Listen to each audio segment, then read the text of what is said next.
Nós estamos falando sobre música, adoração e louvor. E nós temos falado, né, falamos já um pouco sobre adoração no Antigo Testamento, o que significa a palavra adoração. Falamos e começamos a falar no Novo Testamento, especialmente pegando a questão e focando na questão daquilo que é verdadeiramente considerado adoração dito por Jesus. E Jesus ele falou, né, que importa que os adoradores adorem em espírito e em verdade.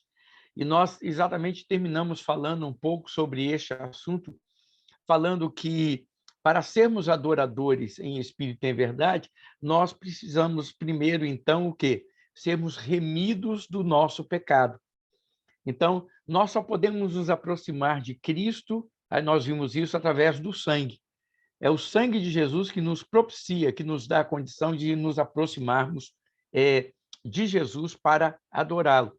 E a outra coisa também é a obediência pela palavra. Ou seja, é impossível eu buscar e ser um verdadeiro adorador se eu não buscar na palavra. Por quê? Nós vimos aquilo que Jesus falou para a mulher samaritana. Vocês adoram o que não conhecem. Vocês adoram o que não conhecem. O que nos faz pensar muito sobre isso. Porque quantas pessoas hoje na igreja falam que estão adorando, né? As pessoas vão para a igreja e cantam e têm aquelas atitudes como adoração e falar, eu estou adorando a Deus. Mas, na verdade, eles não conhecem a Deus. Então, Jesus ele é bem claro em dizer o seguinte, nós não podemos adorar, vocês não podem adorar aquilo ou quem vocês não conhecem. Então, isso é muito importante. E aí, nós nos voltamos, então, para o quê? Para a necessidade de uma restauração da adoração. Essa é a questão. Nós precisamos ter a restauração da adoração. Quando Jesus também falou para aquela mulher, né, quando ela falou assim, olha, nossos pais adoravam neste monte. Vocês dizem que é em Jerusalém. Aí Jesus falou assim, olha, vai chegar um momento que vocês vão ver que não é nem aqui, não é nem em Jerusalém, não é em lugares que onde Deus vai ser adorado. Acabando com essa ideia de romaria, acabando com essa ideia de que há um lugar pré-estabelecido para que seja o local de adoração. Então, nós precisamos entender uma coisa, que a primeira coisa que tem que... O primeiro ato e aquilo que tem que ser restaurado em nós, mudado em nós, o que tem que ser removido para que a gente tenha acesso a Deus em adoração é o pecado. Nós já falamos sobre isso. Adão e Eva, quando eles pecaram, eles foram colocados para fora do jardim. Então, a primeira coisa que tem que ser resolvida é isso. Ou seja, nós temos que acreditar e experimentar em Cristo a resolução e a solução para a remissão dos nossos pecados. E não existe outro meio de nós experimentarmos isso senão pelo sangue. Então, olha, para ver uma restauração verdadeira da adoração em nossas igrejas hoje, não é mudança de cânticos, né? Às vezes o pessoal fala que eu canto muita música antiga, né? Nem vou falar quem fica me acusando que eu canto as músicas do século, do século passado, né? Mas olha só, é lógico que a gente sabe, né, que existem músicas boas também, mas a, a adoração, a verdadeira adoração em nossas igrejas vai ser restaurada não é com atualização de cânticos ou uso de instrumentos e equipamentos mais modernos, né? E nem mesmo com aquele clima de igreja escura, fumaça subindo, aquele fundo espiritual, sabe? Aquela coisa melódica, aquela voz do tipo, olha, agora. Sabe, esse arrebatamento emocional, ou seja, que busca, às vezes, nesse tipo de ação, levar as pessoas que estão ali ouvindo, que estão participando deste momento, a um êxtase emocional. Então, não é nada disso que traz e que restaura a verdadeira adoração. A adoração só é restaurada em espírito e em verdade dentro da igreja quando ela é feita por pessoas que tiveram seus corações purificados por Jesus. É essa a máxima. É essa a máxima. E aí a gente tem que entender uma coisa. Vamos pensar assim friamente em relação à igreja, em relação àquilo que acontece com uma igreja. Quantas pessoas estão dentro da igreja, naquele momento de culto, realmente com os seus corações voltados para o Senhor e dispostos a viver e se render a Ele totalmente? Nós não sabemos, nós não somos Deus, nós não conhecemos os corações. Nós não temos condição de julgar uma pessoa pela aparência, né, pela forma, pelo gestual, não é nada disso. Mas, às vezes, a gente, então, consegue entender que, mesmo em um culto onde todos estão compenetrados, com mãos levantadas, com, sabe, um gestual de crente, a adoração pode não ser a adoração que Deus espera de nós. Por quê? Porque nós vemos isso dentro da história da adoração feita a Deus na Bíblia. Por exemplo, uma das principais razões que levaram os profetas de Israel a condenarem o povo de Israel era porque eles continuavam prestando a Deus um culto, mesmo sem se arrepender das suas iniquidades. Olha o que diz Isaías 1, de 11 a 17. Isaías 1, de 11 a 17. Diz assim, olha, esse é um dos textos que eu acho dos mais pesados, em termos de exortação, em termos de condenação, de chamar a atenção. Olha o que ele fala. É Isaías 1, de 11 a 17. Para que me oferecem tantos sacrifícios? Pergunta o Senhor. Para mim, chega de holocaustos de carneiros e de gordura de novilhos gordos.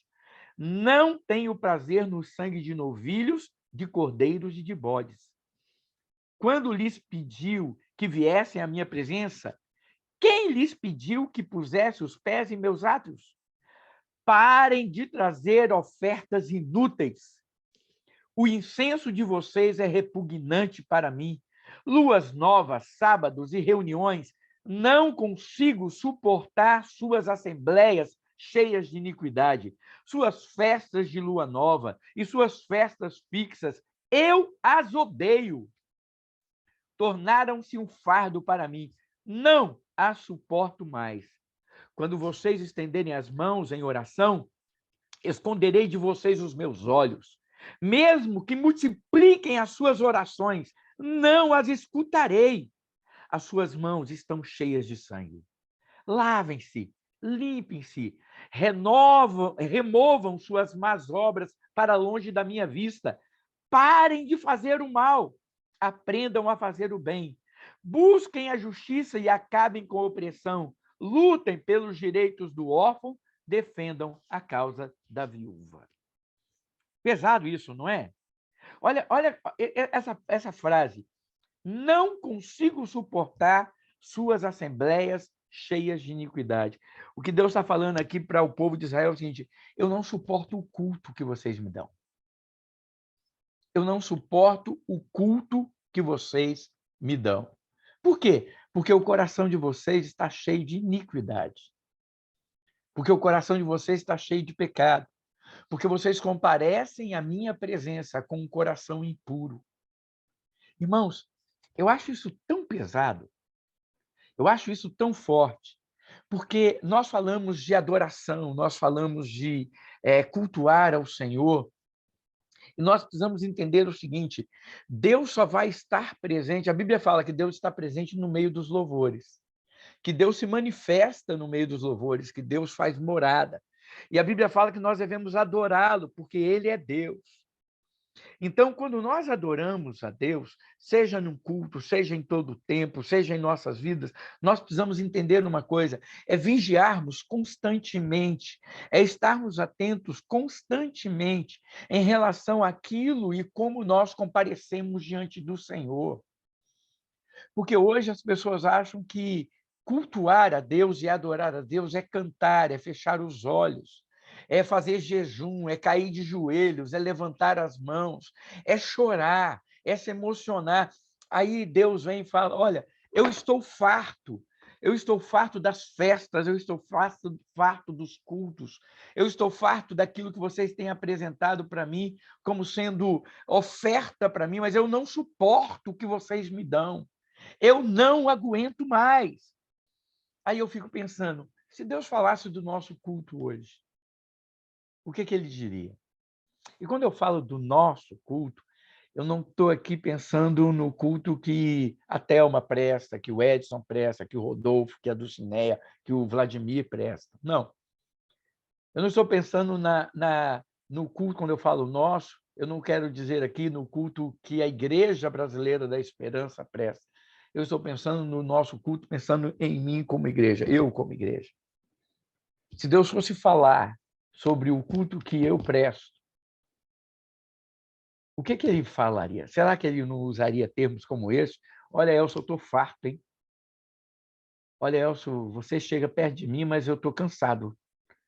Por quê? De que adianta você estar aí fazendo, falando e etc., mas se você, no seu coração, você não está purificado? Você entende isso? O peso que isso traz para a gente? Como que a gente tem que parar e pensar sobre isso e falar, meu Deus, tem misericórdia. E o interessante sobre isso é o seguinte, muitas pessoas, sabe, hoje, elas estão presentes na igreja e estão ali participando disso e acham que isso é o suficiente.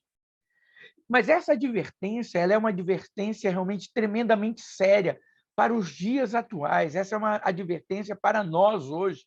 Sabe por quê? Porque hoje a gente até costuma dizer, e é uma verdade, por favor, entendam, o louvor atrai? Atrai, a música atrai pessoas. Não é verdade? Uma boa música, uma qualidade boa, uma sonoridade boa, pessoas que cantam bem, pessoas que tocam bem, uma melodia bonita, isso atrai pessoas. E hoje nós temos muitas pessoas que vêm para o culto, que vêm participar do culto atraídas e participam dessas coisas todas, participam deste ato do culto de louvor, de adoração, mas simplesmente o seguinte, sem temor nenhum. Sem temor nenhum. Estão em adultério, estão roubando, estão mentindo, estão, sabe, estão prometendo, não cumprindo, estão sendo impuros. As pessoas se aproximam de todas as maneiras, sem temor nenhum. Eles estão simplesmente curtindo um louvor bonito, mas sem mudança nenhuma de vida. Curtindo um culto e aproveitando aquele ambiente de culto, só que sem temor, sem mudança, sem nada que transforme o seu coração. E olha só, a alegria que contagia a gente no culto, ela deve ser resultado de pessoas também que obedecem a Deus. A Bíblia fala que a alegria do Senhor é a nossa força. Né? A gente tem que entender que a alegria não pode ser confundida com um mero entusiasmo ou emoção. Porque muitas vezes as pessoas entram em êxtase e ficam emocionadas e acham que isso é alegria. A Bíblia fala, lá em Salmo 2, versículo 11, algo muito forte, diz assim, a alegria dos justos sempre vão ser misturadas, né, com essa retidão moral. Diz assim, servi ao Senhor com temor e alegrai-vos nele com tremor. Olha que interessante. Salmos 2, 11. Servi ao Senhor com temor. O que é temor? Nós falamos sobre isso. Quando nós estávamos falando sobre a adoração lá do hebraico. É reconhecer quem é Deus. É sabermos quem é Deus. É nos colocarmos na nossa posição e humildemente nos rendermos àquele que é superior a nós, aquele que é maior do que nós. Então ele fala, servir ao Senhor com temor.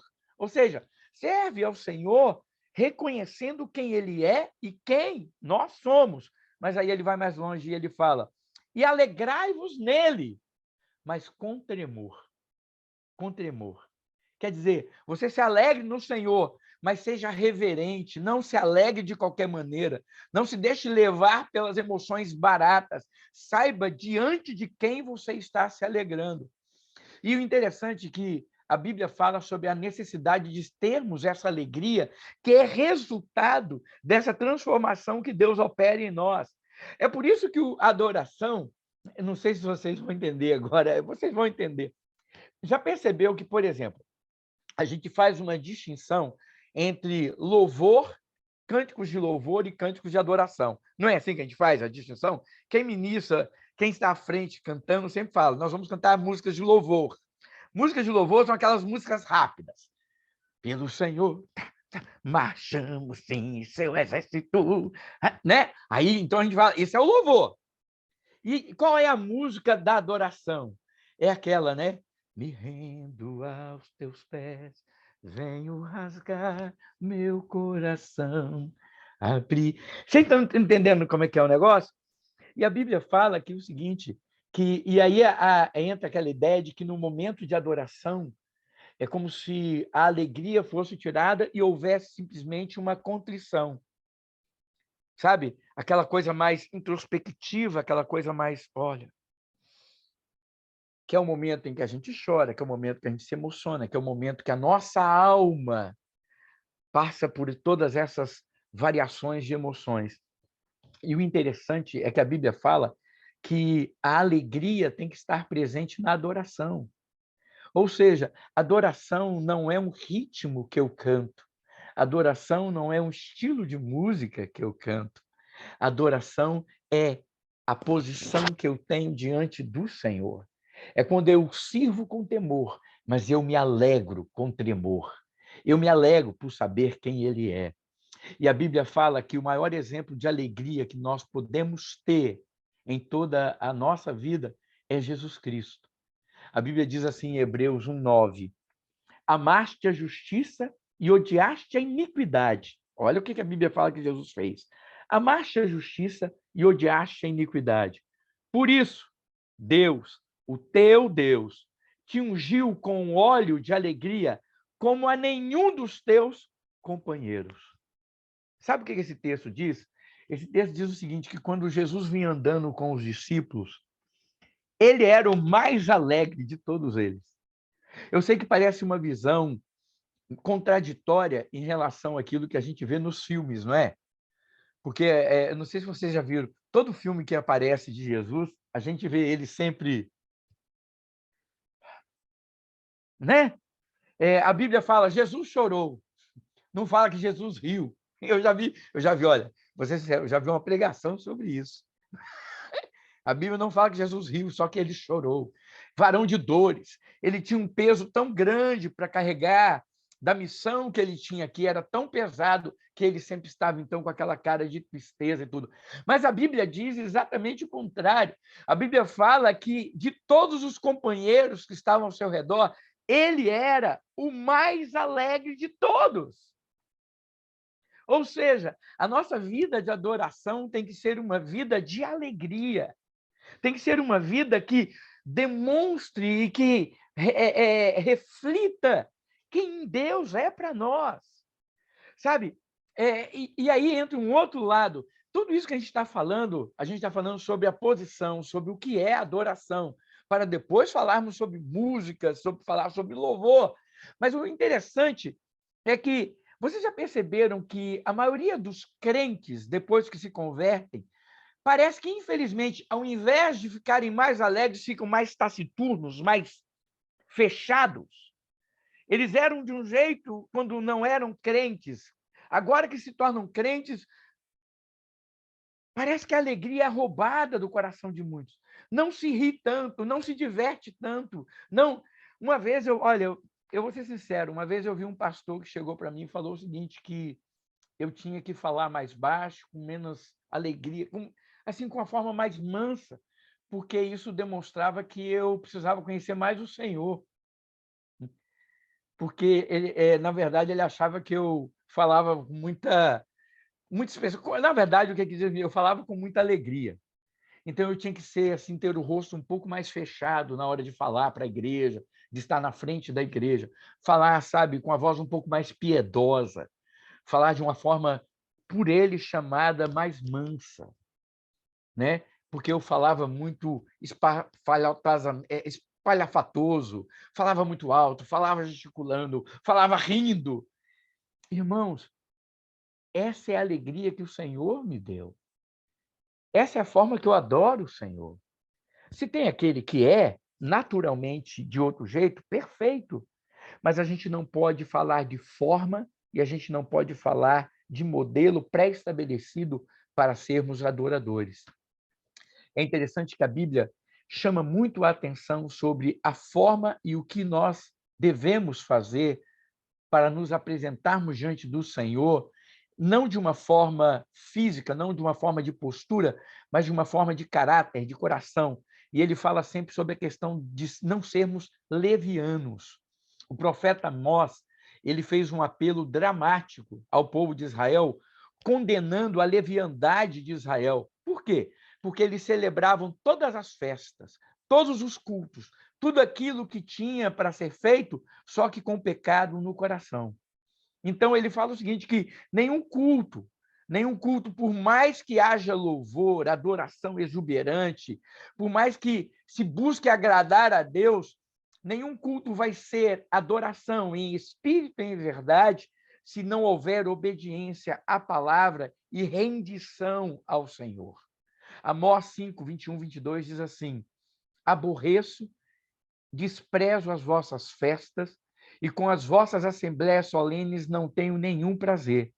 E ainda que me ofereçais holocaustos, as vossas ofertas de manjares, não me agradarei deles, nem atentarei para as ofertas pacíficas de vossos animais cevados. Afasta de mim o estrépito dos teus cânticos. Olha o que ele fala, os estrépitos dos teus cânticos, porque não ouvirei as melodias das tuas liras. Antes, corra juízo como as águas e a justiça como o ribeiro perene. É interessante que aqui ele fala quase a mesma coisa que Isaías.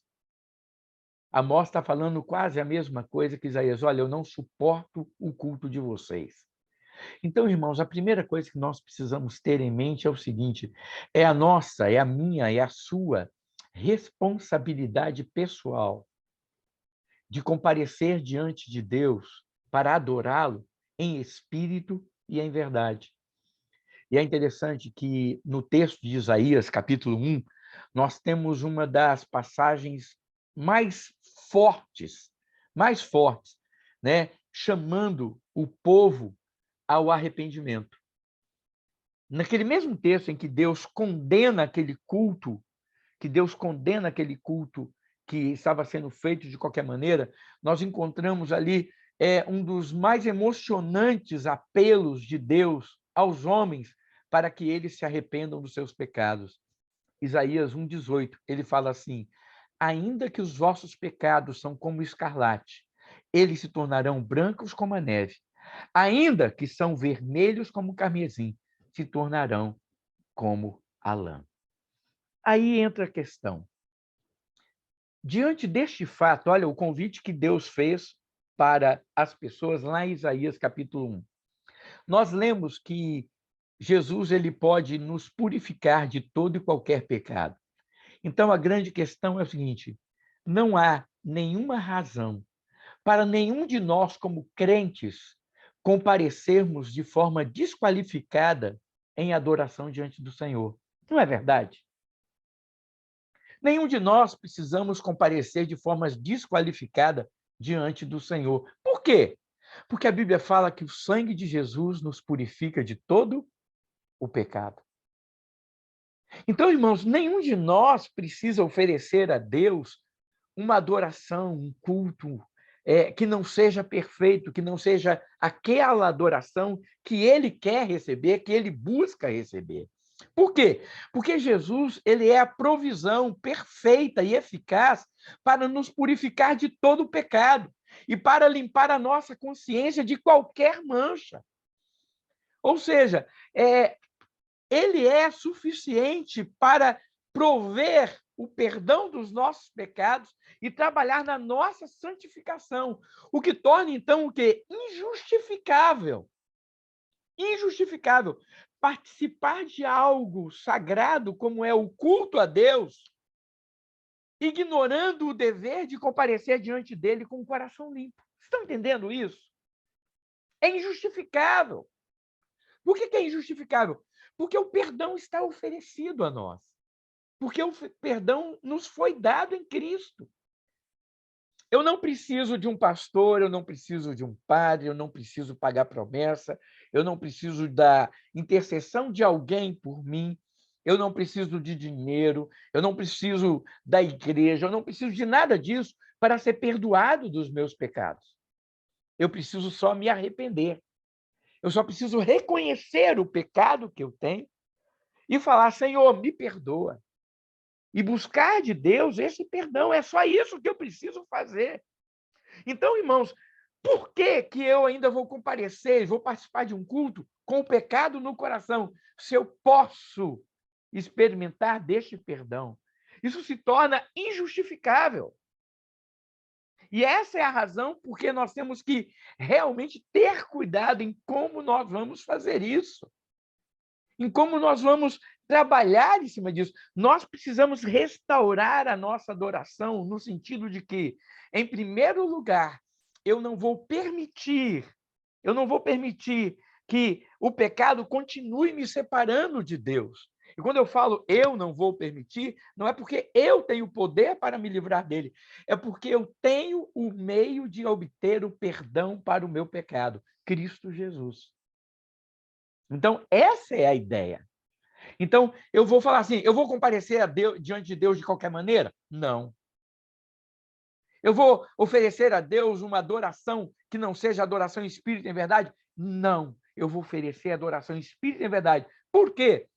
Porque eu posso comparecer diante de Deus e antes de chegar, se eu olhar o meu coração e ver e encontrar o pecado, eu posso falar: Senhor, me perdoa, no nome de Jesus. E a Bíblia fala que ele perdoa os nossos pecados.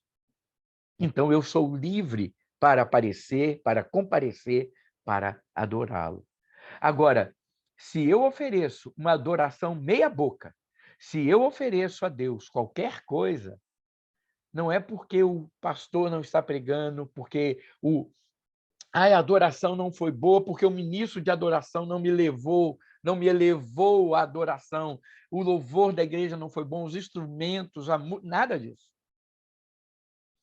Se eu não estou adorando a Deus em espírito e em verdade, é porque eu estou permitindo que alguma coisa bloqueie, esteja no meu coração e impeça que eu adore a Deus em espírito e em verdade. E lembrando sempre o seguinte, que adorar a Deus não é sentir emoção e nem se emocionar. Adorar a Deus é um ato de quê? De fé, de contrição, de reconhecimento de quem Ele é.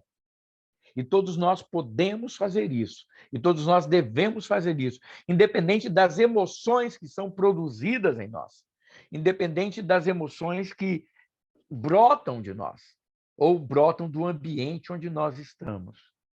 Então, isso é muito importante. E aí, então, entra mais uma vez, como se aproximar de Deus? Como? Nós devemos nos aproximar de Deus, a Bíblia fala, né, com em Hebreus 10, 19, 22, diz assim: tendo, pois, irmãos, intrepidez para entrar no Santo dos Santos, pelo sangue de Jesus, pelo novo e vivo caminho, que ele nos consagrou pelo véu, isto é, pela sua carne, aproximemo-nos com sincero coração e plena certeza de fé, tendo os corações purificados da má consciência e lavado o corpo com água pura. Com água pura. Então, como que nós podemos nos aproximar do Senhor? Nós devemos nos aproximar com um coração sincero. Nós devemos nos aproximar com a alma limpa. Nós devemos nos aproximar na certeza de que Deus é aquele que perdoou os nossos pecados. E é interessante que quando a gente pensa nessa questão da adoração e de se aproximar de Deus, nós podemos nos voltar lá para o tabernáculo. Vocês lembram da tenda do tabernáculo? Na Bíblia fala, você tinha no tabernáculo, né? E você tinha ali fora do tabernáculo, você tinha o altar de oferta, depois você tinha a bacia para o sacerdote lavar, aí você ia entrando no santo do santo, no santo lugar, você tinha o candelabro, você tinha o incensário, e aí você tinha mais lá para frente, depois da cortina, o Santo dos Santos, você tinha a Arca da Aliança. É interessante que tudo aquilo que acontecia, ele era símbolo de alguma coisa. o incensário ele já estava e ele ficava lá no santo lugar. Não era o santo dos santos, era no santo lugar. Ele ficava depois do altar de oferta pelo pecado. E o é interessante que a Bíblia fala em Apocalipse 5:8, diz assim, olha só, ao recebê-lo, os 4 seres viventes e os 24 anciãos prostaram-se diante do Cordeiro. Cada um deles tinha uma harpa e taças de ouro cheias de incenso, que são as orações dos santos. Apocalipse 8:3 diz assim: outro anjo que trazia um incensário de ouro aproximou-se e se colocou de pé junto ao altar. E a ele foi dado muito incenso para oferecer com as orações de todos os santos sobre o altar de ouro diante do trono. O incenso que subia, o cheiro que subia, eram as orações e a adoração a Deus. Subia, e a Bíblia fala que chegava a Deus como um cheiro de aroma suave. Um cheiro de aroma suave.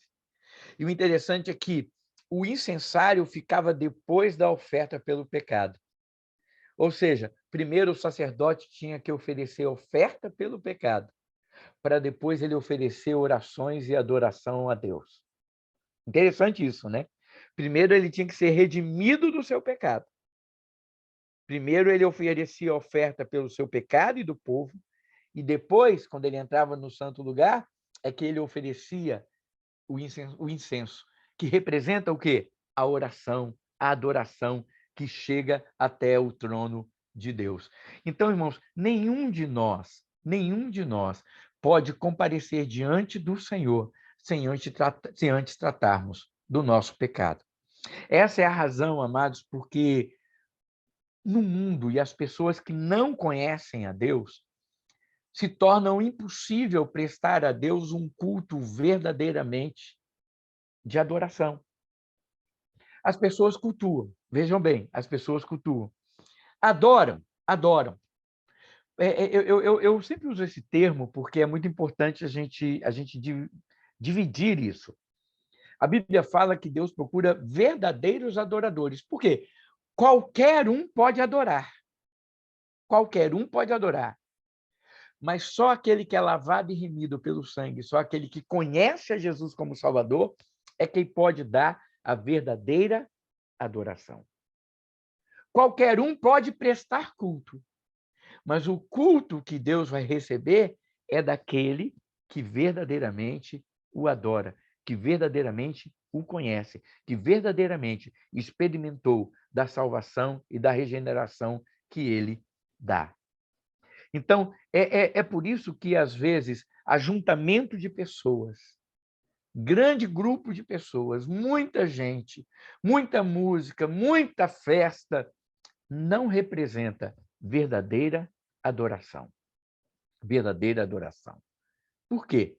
Porque a adoração é muito mais do que cantar, é muito mais do que estar dentro de uma igreja, é muito mais do que levantar as mãos, fechar os olhos e orar, é muito mais do que chorar ou cair de joelhos, é muito mais do que se emocionar. Adoração é ter pleno conhecimento de Deus e certeza de que Ele perdoou os seus pecados, os meus pecados, e assim eu posso dar a Ele o meu culto, sabendo quem Ele é para mim. Essa semana eu estava conversando com uma jovem e eu perguntei para ela ela falando sobre a vida dela cristã, e ela falou que desde pequena criada na igreja, mas eu perguntei para ela assim, em que momento foi a sua conversão? Aí ela virou para mim e fez a seguinte pergunta: olha, batizada, criada na igreja, pais crentes. Ela virou para mim e falou assim: mas o que é isso? O que você quer dizer com conversão? O que você quer dizer com conversão? Então, não é o fato de estarmos e vivermos e sermos criados dentro de uma igreja que faz de mim verdadeiramente um adorador. Não é o fato de eu cantar bem, de eu orar, de eu saber falar a palavra, de eu ter decorado versículos. Não é nada disso. É experimentar de Jesus. E quando eu experimento de Jesus, quando eu o conheço, aí verdadeiramente eu o adoro. Aí verdadeiramente eu o adoro. A Bíblia diz, né, que João 17, versículos 3, 25 e 26, diz assim: esta é a vida eterna, que te conheçam, o único Deus verdadeiro e a Jesus Cristo a quem enviaste. Pai, justo, embora o mundo não te conheça, eu te conheço. E estes sabem que me enviaste. Eu os fiz conhecer o teu nome e continuarei a fazê-lo, a fim de que o amor que tens por mim esteja neles e eu neles esteja. Irmãos, a Bíblia de Gênesis a Apocalipse testifica de uma coisa, que não há nenhum outro meio de nos aproximarmos de Deus, senão pela remissão dos nossos pecados por meio do sangue de Jesus Cristo.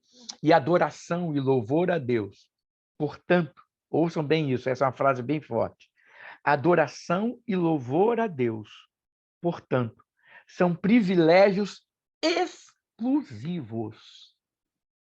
exclusivos daqueles que creem na redenção em Cristo Jesus e o confessam como seu Salvador. Entendem isso? Este é um privilégio. Veja bem, nós estamos falando da verdadeira adoração, o verdadeiro louvor. Nós estamos falando da adoração que qualquer um presta, que qualquer um dá. Por isso que a Bíblia fala, o Pai procura verdadeiros adoradores. Porque existe aqueles que adoram, mas que não é um verdadeiro adorador. Então, é um privilégio exclusivo a verdadeira adoração e o louvor daqueles que conhecem a Jesus como seu Salvador, que experimentaram da redenção e confessam isso. Por isso que em 2 Coríntios 5, 18 a 21 diz assim: tudo isso provém de Deus, que nos reconciliou consigo mesmo por meio de Cristo, que nos deu o ministério da reconciliação, ou seja, que Deus em Cristo estava reconciliando consigo o mundo, não lançando em conta os pecados dos homens, e nos confiou a mensagem de reconciliação. Portanto, somos embaixadores de Cristo, como se Deus estivesse fazendo o seu apelo por nosso intermédio. Por amor a Cristo, lhe suplicamos, reconciliem-se com Deus. Deus tornou o pecado por nós, aquele que não tinha pecado, para que nele nos tornássemos justiça de Deus. E Colossenses 1:20 diz assim: e por meio dele reconciliar-se consigo todas as coisas, tanto as que estão na terra quanto as que estão no céu, estabelecendo a paz pelo seu sangue derramado na cruz. E Hebreus 13:15 diz assim: por meio de Jesus. Olha que interessante. Por meio de Jesus. Pois ofereçamos a Deus sempre sacrifício de louvor, que é o fruto de lábios que confessam o seu nome. Olha que lindo. Por meio de Jesus. Pois ofereçamos a Deus sempre sacrifício de louvor, que é o fruto de lábios que confessam o seu nome. Então, tudo isso que nós falamos até agora sobre adoração, nós estamos falando para tratar das nossas vidas em relação à importância de não comparecermos diante do Senhor de qualquer maneira, mas de nós nos voltarmos e pensarmos na necessidade de sempre confessarmos, limparmos e termos um coração purificado diante do Senhor. Não precisamos comparecer diante de Deus de qualquer maneira, porque o perdão nos é oferecido gratuitamente em Cristo. E o sangue de Jesus perdoa todos os nossos pecados. Então, irmãos, esse é um privilégio que nós, os remidos em Jesus, somente nós, os remidos em Jesus, temos de sermos verdadeiros adoradores e prestar a Deus o verdadeiro culto que ele busca, que ele merece receber. Que a gente tome posição diante disso. E agora, na próxima quinta-feira, nós vamos falar sobre a fonte de inspiração do louvor. Agora nós vamos começar a entrar. Da onde que deve vir a música, da onde que deve vir a fonte de inspiração, daquilo que a gente canta, daquilo que a gente presta a Deus. Isso é muito importante. Amém? aberto aí para quem quiser perguntar, para quem quiser falar, quem quiser acrescentar, fique à vontade. Posso falar, pastor? Claro! Deixa eu tentar formular aqui de uma forma que eu me faça entender aqui. Eu concordo plenamente com o senhor que essa questão da verdadeira adoração é um privilégio, né, de nós remidos, porque é uma forma da gente expressar o nosso amor por Deus e em espírito e verdade. Mas eu fico pensando na questão assim daqueles que também agora apesar que o senhor vai falar isso a semana que vem, né? Mas eu creio que o senhor vai abordar mais isso na semana que vem. Mas eu vejo assim que a questão do louvor, de você preparar o ambiente, né, para que você, vamos dizer assim, para muitos, né, a questão do louvor, uma música talvez mais contemporânea, pode ser que para algumas pessoas aquilo vai mexer, né, no sentimental da pessoa, e por mais que aquilo não, a gente sabe que aquilo não é o primordial, porque o primordial é a questão de você realmente ter o seu coração voltado a Deus, mas para muitos é a oportunidade que eles têm, às vezes da primeira vez ali na igreja, de ter um primeiro contato, né, assim, com um ambiente cristão de fato, né? Então, assim, eu queria entender do senhor, assim, qual que é a sua opinião nessa questão de qual deveria ser talvez o meio termo na questão de louvor, uma música mais contemporânea ou uma música mais, por exemplo, assim, como a gente toca mais na igreja, ou tem igreja que leva mais na questão do inário e tal. Perguntando isso por quê? Porque eu vejo assim que muitas igrejas, né, você pega, por exemplo, um Diante do Trono, ministério, né, você pega uma Betel, um Hillsong, são igrejas assim que muitas delas começaram, né, o forte talvez no início não foi nem a palavra, que é o principal, mas o louvor acabou fazendo que a igreja, né, crescesse, é, desenvolvesse seu ministério. Então eles acabaram dando um foco assim para a questão de louvor e adoração como uma forma de você pescar pessoas para Jesus, né? Entender a opinião do senhor a respeito disso. Não, olha só, eu acho o louvor atrai. É lógico que, por exemplo, a música é uma coisa atraente. Você ter uma qualidade de música boa, você ter uma sonoridade boa, você ter pessoas, vamos dizer, com a voz bonita para cantar, é óbvio que isso atrai pessoas. E a Bíblia diz uma coisa, isso é importante a gente falar. As pessoas que estão na frente da igreja cantando, louvando, adorando, elas têm, a gente pelo menos espera que elas tenham o temor de não fazer isso de qualquer maneira, né? Então a gente sempre espera que as pessoas que ali estão, elas estejam oferecendo a Deus um culto. Isso, olha, quando eu falo isso, quer dizer o seguinte: não quer dizer que aquele que está lá ele é perfeito, que ele não tenha dificuldades, que ele não, é que ele pediu perdão, que ele sabe que Deus perdoa, que Deus é aquele que cuida dele. Então, nesse interim, ele está oferecendo a Deus o que há de melhor. E aí, o que acontece? A melodia, aquilo que ele está cantando, a Bíblia fala, e a Bíblia é clara em dizer o seguinte: Deus habita no meio dos louvores. Por que a gente faz o culto e a gente tem o louvor antes de uma pregação? Porque a música, o louvor, prepara o ambiente para a presença de Deus.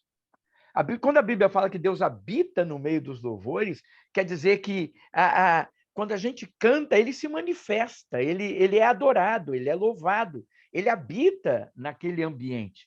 Então, a música, nesse sentido, ela é importante na vida da igreja. Eu não tenho nenhum preconceito, nenhum, contra nenhum tipo de ritmo. Lógico, eu não acho que cabe cantar funk dentro da igreja. O ritmo, para mim, que é um ritmo ridículo, eu não gosto. Né? Agora, por exemplo, até rap eu já vi. O rap, eu já vi letras boas ainda. Sério mesmo, eu vi uma letra de um rap que eu achei fantástico. Eu não tenho preconceito quanto a ritmos, a nada disso.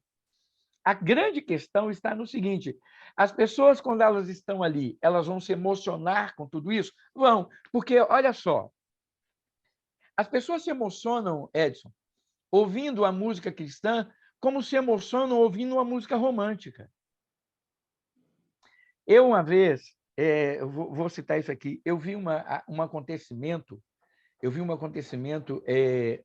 no Caldeirão do Hulk, há anos atrás. No Caldeirão do Hulk, há anos atrás. Eles estavam lá e era final de ano, último dia do ano. E eles estavam lá, um monte de cantor cantando e etc. E, de repente, chamaram o Diante do Trono, que você citou. O Diante do Trono veio e cantou. Quando o Diante do Trono cantou, as pessoas conheciam as músicas do Diante do Trono, porque não era uma coisa só, e a gente sabe disso, não é exclusivo só de um público evangélico, toca em rádio, toca em vários lugares, as pessoas terminam conhecendo. Quando eles cantaram, as pessoas levantaram a mão, as pessoas, sabe, cantavam, parecia que estavam adorando numa igreja. Logo depois do Diante do Trono, veio um pagode. E as pessoas cantaram e se alegraram igual, igual. Por quê? Porque para eles não há diferença. Essa é a questão. Essa é a questão. A questão de que, por exemplo, a música para essas pessoas, elas estão dentro da igreja? Estão. Ah, vai ser o primeiro contato? Ah, vai. A música vai atrair? Vai. A música, e aí entra a questão da importância da inspiração. Se a música for inspirada na palavra, ela traz uma mensagem. Ela traz uma mensagem que já toca, uma mensagem que confronta, uma mensagem que mostra o que Deus quer. Então, essa é a questão. Nós vamos ver nos Salmos, todos os Salmos são músicas. E são salmos messiânicos, são salmos proféticos, são salmos de edificação, que trazem uma mensagem até hoje, quando a gente lê. São letras de músicas, foram compostas para ser cantados. E hoje a gente lê e a gente não conhece as melodias que esses salmos eram cantados. A gente não conhece os ritmos em que esses salmos eles eram cantados. Mas quando a gente lê aquela letra, ela mexe com a gente. Essa é a questão da inspiração desse louvor. O que está por trás? Então, entenda, Edson, o primeiro contato, as pessoas que vêm para a igreja, elas vão ter esse contato? Vão. Elas vão ouvir música, elas vão se emocionar, elas vão chorar. Mas aí eu pergunto, mas isso é adoração da parte delas? Não, não é. Elas estão até num culto a Deus, mas elas não estão adorando a Deus verdadeiramente enquanto elas não experimentam, não reconhecem a Jesus como o Senhor das suas vidas. Então, é o começo, é uma forma, é um meio de Deus estar tratando, de Deus estar falando, de Deus estar levando essas pessoas a um conhecimento real dele? Sim, com certeza. Especialmente porque, como nós estamos falando, a música é algo que mexe extremamente com a nossa alma. Nada mexe tanto com a alma do homem como a música. Como a música. Você falou sobre igrejas que começaram o seu ministério baseados em louvor. É verdade, muitas igrejas começaram os seus ministérios e tiveram como carro forte o louvor. Mas, por exemplo, a Hosanna Music, quando você vê lá Ronquinoli, aquele pessoal, né, que grava e até hoje tem louvores fantásticos, quando você ouve a letra deles, você vê que a letra é bíblica, que a letra tem o porquê, tem uma mensagem. Essa é a grande questão. Então, mesmo quando a ênfase está sendo dada a um ponto, enquanto deveria ser na palavra, ok, mas estão usando, é uma estratégia de usar a música para trazer para a palavra, que seja. Mas essa letra, ela tem Bíblia, ela tem mensagem, ela tem conteúdo, ela mostra quem é Jesus. Então, é uma forma de você pregar a palavra de forma cantada. Porque a palavra, ela não é só pregada no púlpito da igreja. A palavra, ela pode ser pregada através de uma canção, de uma poesia, pode ser pregada de tantas maneiras, de um teatro, seja o que for. Então, ela pode ser pregada e anunciada dessa forma, desde que ela seja a palavra de Deus. Então, eu acredito assim. Deu para responder, Edson? Opa! Obrigado, pastor. Nada, nada. Mais alguém quer falar, perguntar, acrescentar? Pode ficar à vontade. Bem, não havendo mais acréscimos, vamos orar encerrando o nosso estudo de hoje.